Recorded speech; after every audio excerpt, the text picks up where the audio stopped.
Head coach Dabo Swinney has released the depth chart ahead of their week 1 matches with the Duke Blue Devils. Who is going to be the starters? Who's named co-starters? And where are some of these young freshmen going to land? I'll tell you next on the Locked On Clemson podcast. You are Locked On Clemson, your daily podcast on the Clemson Tigers. Part of the Locked On Podcast Network, your team every day. What's up, Clemson family? Welcome back to the Locked On Clemson podcast, your daily podcast covering your Clemson Tigers, part of the Locked On Podcast Network, your team every day. I'm your boy, Damian Parson, always on the ones and twos. You can find and follow me on Twitter at DP_NFL. You already know that I'm part of the co-host team of the Locked On NFL Draft podcast, as well as the founder of the Scouting Room. Guys, thank y'all for tapping in and making Locked On Clemson your first listen today and every day, Monday through Friday. Thank you for being the family, but thank you for being my everydayers, man. Nothing but love from me to you guys and all the support that you've shown me. Guys, we have a fun show. We're getting into the 2023 Week 1 depth chart. All right, we're going to break it down by position. We're going to look at the offensive skill positions. Who's the starters? Who's named potential co-starters, backups? We're going to get into that, as well as offensive line, defensive line, who's going to be starting for us in the trenches, and for the linebackers and secondary, who should we be looking out for? Because who's going to be listed as the stars in the number 2 spot as well. But before we get into all of that, today's episode is brought to you by FanDuel. Guys, FanDuel Sportsbook is the official sportsbook of Locked On. Make every moment more. Right now, new customers can bet $5 and get $200 in bonus bets guaranteed. Visit FanDuel.com/LockedOn to get started. All right, guys, like I said, we're starting it out with the offensive skill positions. All right. And of course, we already know the cat's been out the bag since DJU transfer. QB1 is Cade Klubnik. There's no discussion there now. Who's backing him up? It's Hunter Helms. Okay, the junior, 6'2", 210. He is QB2 behind Cade Klubnik. So for whatever reason, Cade has to come out of the game, then Hunter Helms will be the guy taking over under center. But let's look at, of course, running backs, right? Kind of cold start type of situation. You got on the depth chart, they have the or listed.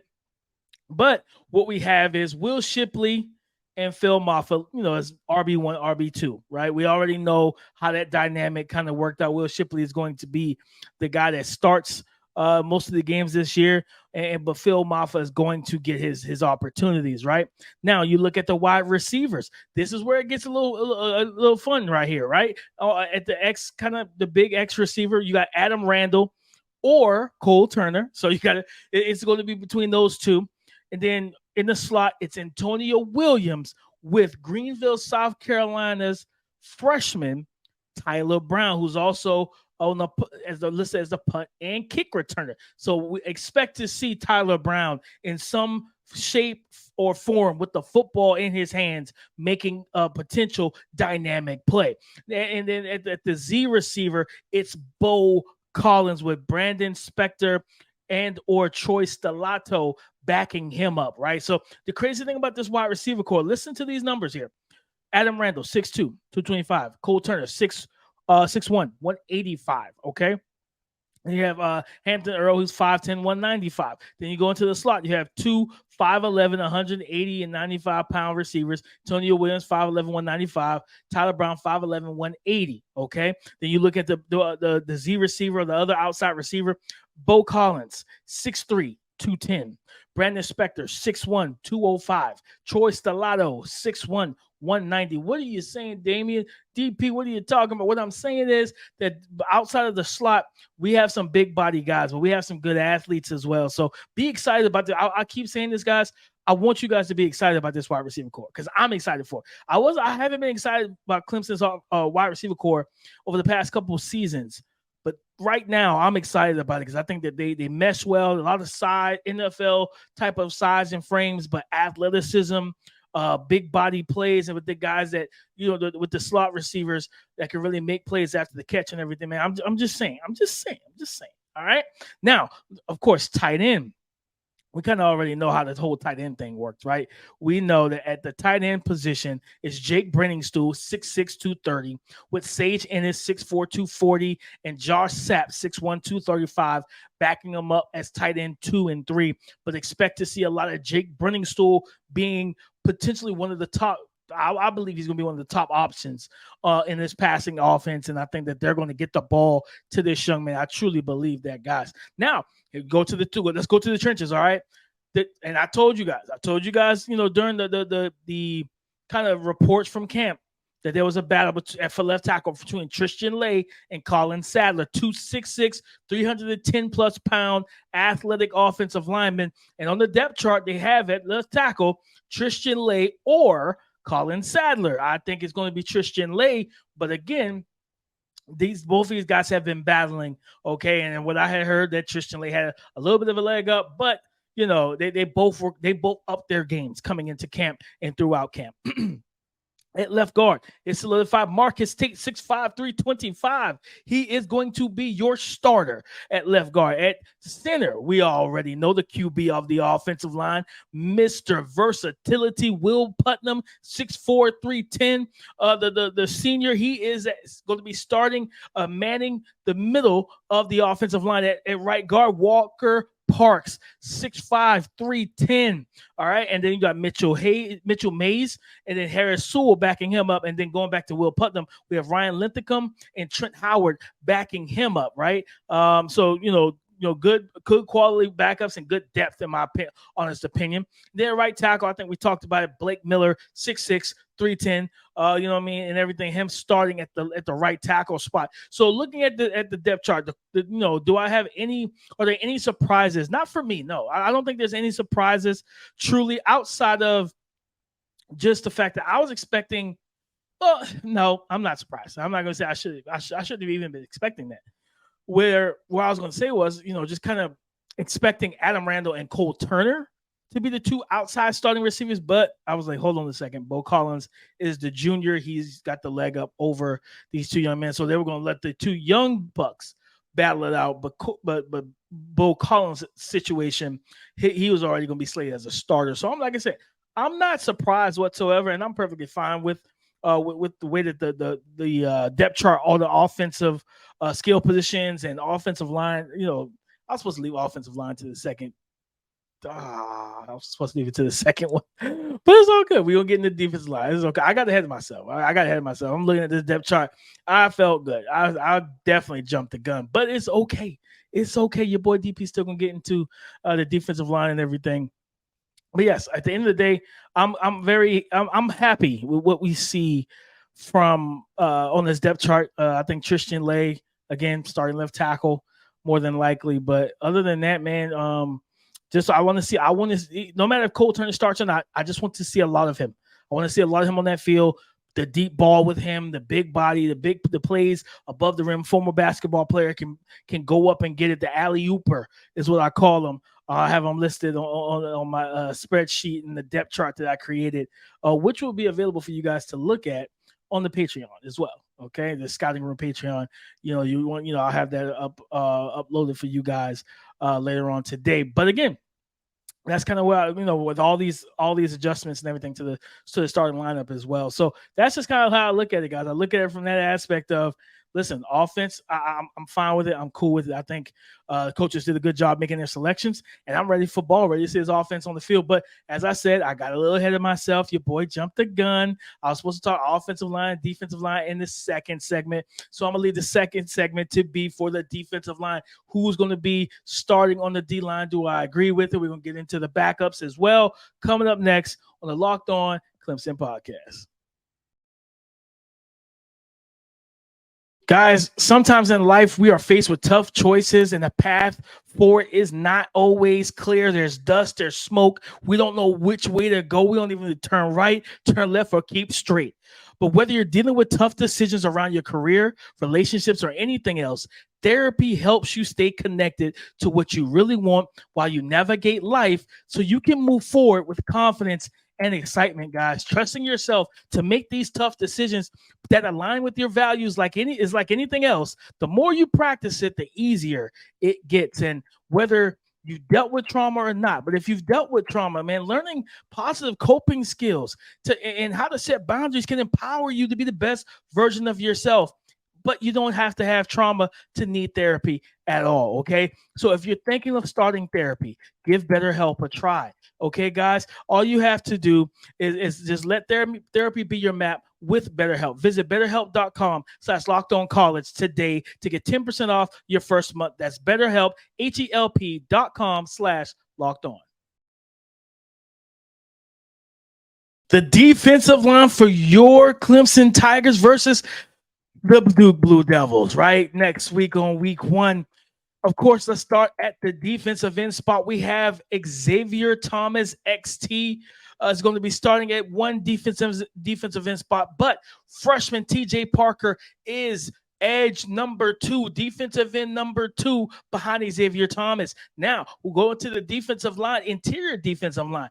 Tyler Davis, okay? Tyler Davis, which we know the senior, 6'2", 300 pounds, was the best defensive lineman in college football. Tyler Davis, but also looks like Peter Woods has been listed as the co-starter. Okay, then we got Peyton Page, 6'4", 315, the junior. At the other defensive tackle spot, we have Ruke Orororo, and again, Peter Woods being labeled as kind of co-starter, IDL, DT2 with DeMonte Caphart at 6'5", 320. More of a kind of a nose tackle type of build, okay? We're going to come back to the co-freshman. We'll come back to that. Defensive end on the opposite side, we have Justin Maskell, 6'4", 260, with Cade Dinoff, 6'5", 255, the sophomore, flanking him as well, okay? Now, the thing about this with the Cole situation on the interior D-line,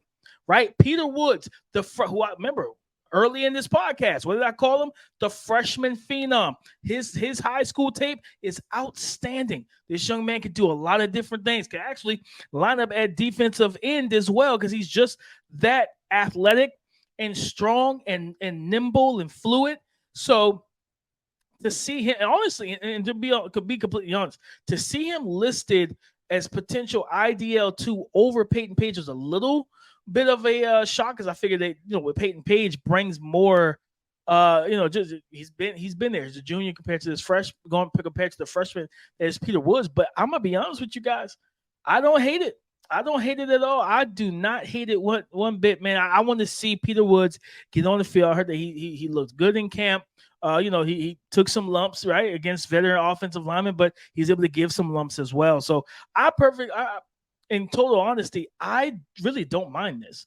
I don't mind him being in that situation. Seeing TJ Parker, and I think that was one of the big things I expected too, was TJ Parker being a fixture kind of early in the depth chart in terms of that edge 2 behind Xavier Thomas, because there's not a lot of depth, I would say, at those positions in terms of going 3, 4, 5 guys deep behind the 2 starters. So TJ Parker, I was expecting him to play a prominent role. He was one of my freshman spotlights. I was expecting him to play a prominent role this season, and to see him listed number 2 on the depth chart behind XT, who again, KJ Henry, if you did not catch that interview last Friday, please go check it out. All right. KJ Henry definitely talked about how he believes XT is up for a big breakout season, and he thinks he's going to have a special year to close out his college career.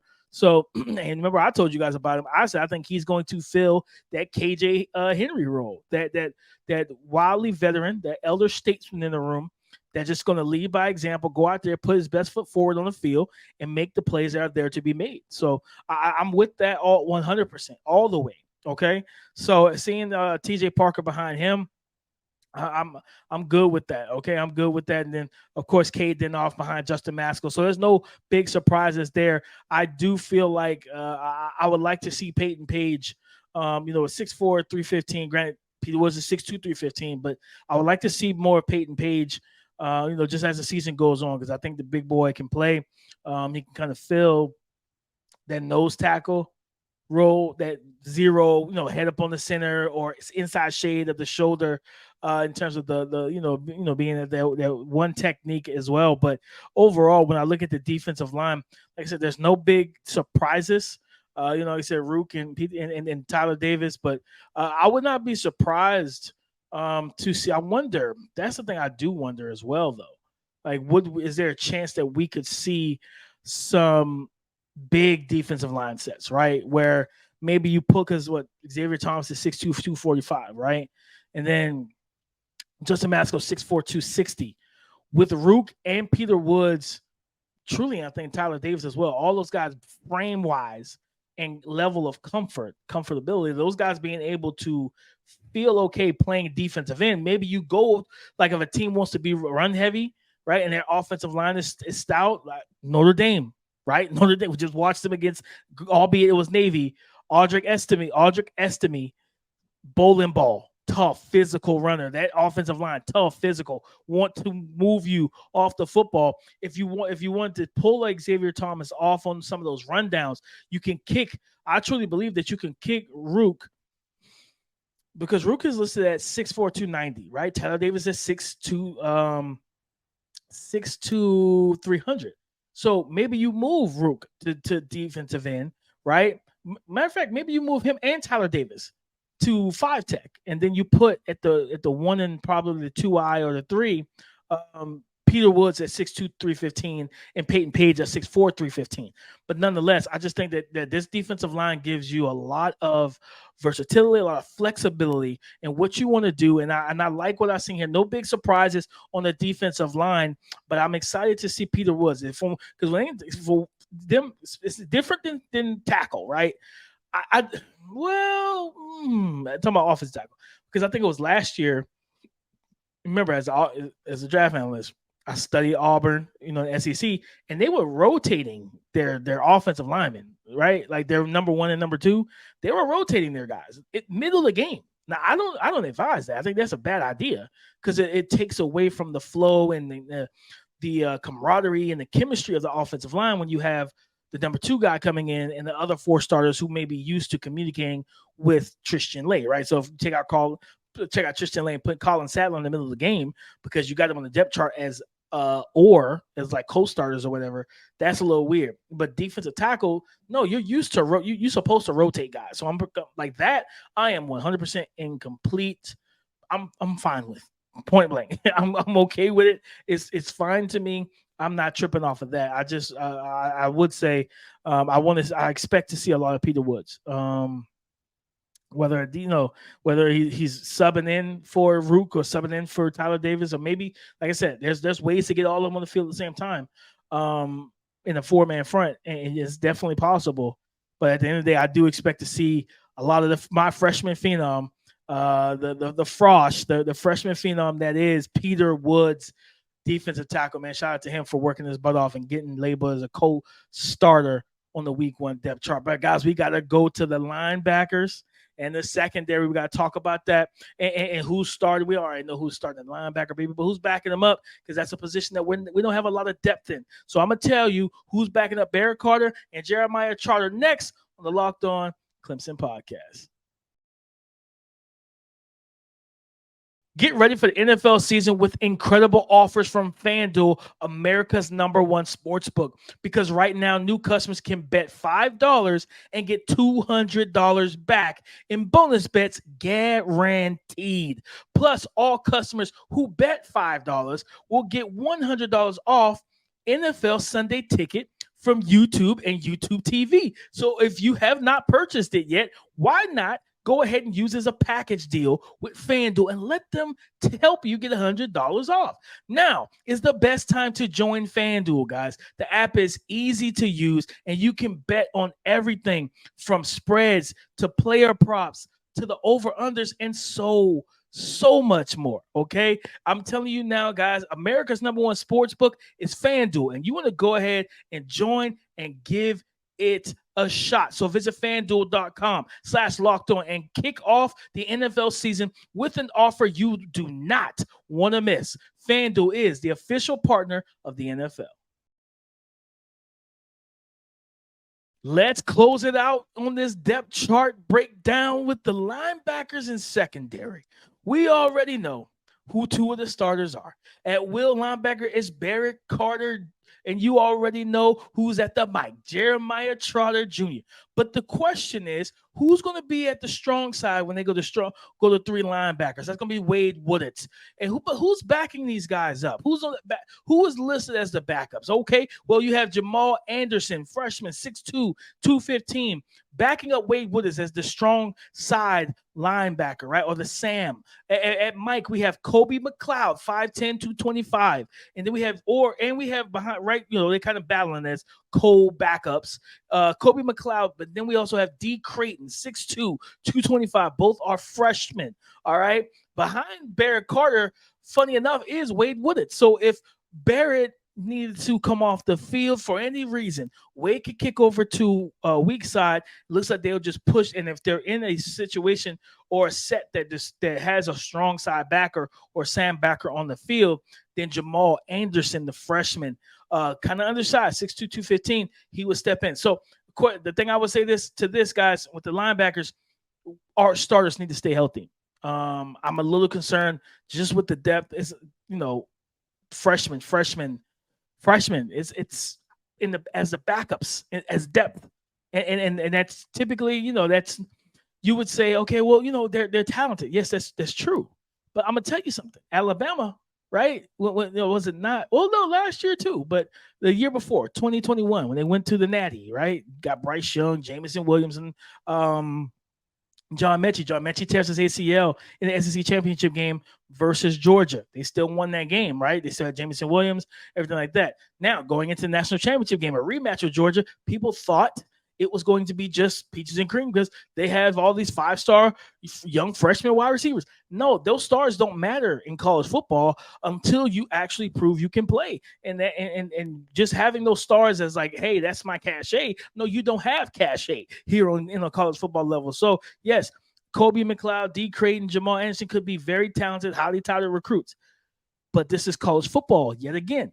So again, it does give me a little anxiety, a little angst when it comes down to this linebacker room. But let's jump to the secondary here. Starting at one corner, we have senior Sheridan Jones being backed up by Toriano Pride, 5'11", 190, sophomore. Shelton Lewis, 5'11", 185, freshman. We've talked about him and how the coaches love him, right? At the opposite corner, of course, our guy, star, Nate Wiggins, back, 6'2", 185, the junior, backed up by Jaden Lucas, 6'2", 200 pounds, the sophomore, and AJ Terrell, former Clemson Tiger and current All-Pro Atlanta Falcons cornerback's little brother, Avion Terrell, 5'11", 180, the freshman.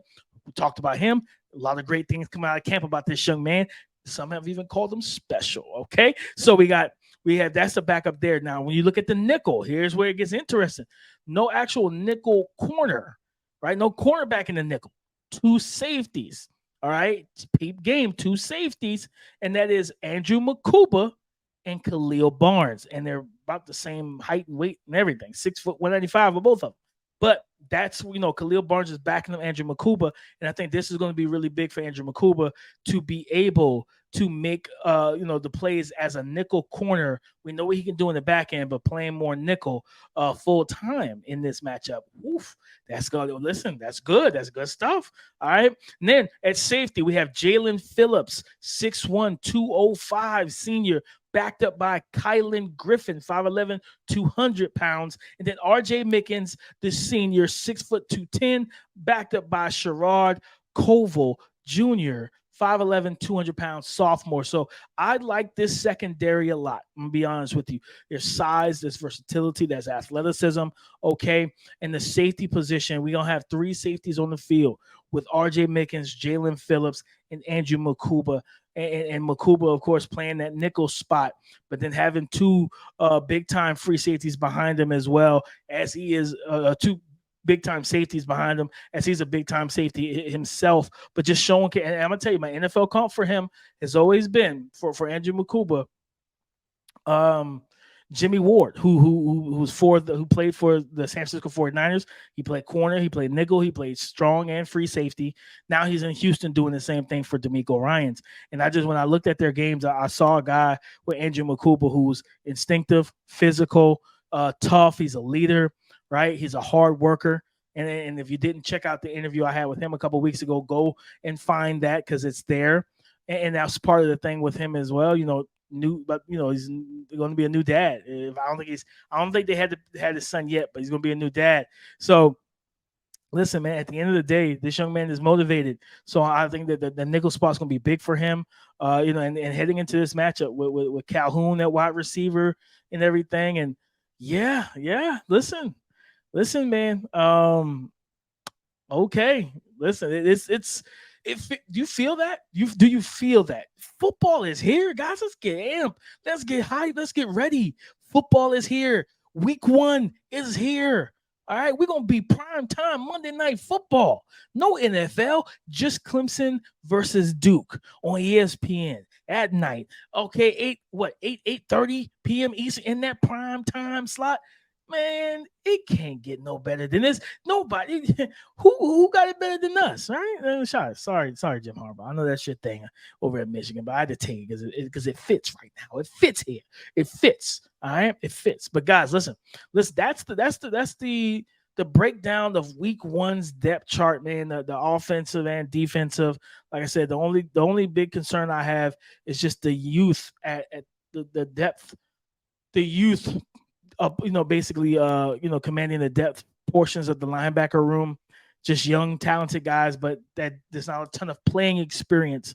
And that is what I'm more so concerned or worried about. Outside of that, guys, I'm excited, man. I'm excited. And we're gonna have a blast this Thursday. I'm gonna tell you guys now. I'm kind of a spoiler alert, right? We're gonna have a crossover show with me and my guy JJ, who hosts Locked On Duke. So we're going to have a crossover show breaking down the game, previewing it, having a good time, man, talking some ball. All right, here on the Locked On Podcast Network. But guys, stay tapped in with your boy, and I appreciate y'all joining me today. Thank y'all for making Locked On Clemson your first listen today and every day, Monday through Friday. Thank you for being the family, but my everydayers, man. Listen, being an everydayer is important to me, and it's a big title. And anybody that's my everydayer, hey, listen, love, man. Love to you from your boy, okay? Love from your boy. But listen, on the YouTube side, go subscribe and follow for free on YouTube or wherever you listen to podcasts. Get the latest episode as soon as it's available on YouTube. Subscribe, talk for the algorithm. Remember this, for the algorithm, FTA. Comment for the algorithm, okay? Comment. I need those comments, guys. Tap in, comment, hit the bell notification whenever, once you subscribe, so that you know whenever I drop content on this channel. And let's get this channel from 600 to 1,000. Let's do that by mid-season. If not, guys, let's build this thing up. Let's have a good time. Let's have some fun. All right. In terms of Twitter, you can find and follow me there, DP_NFL. Talk to me because I do talk back. Come and join the conversation again tomorrow on the Locked On Podcast Network. Your team every day. Go Tigers.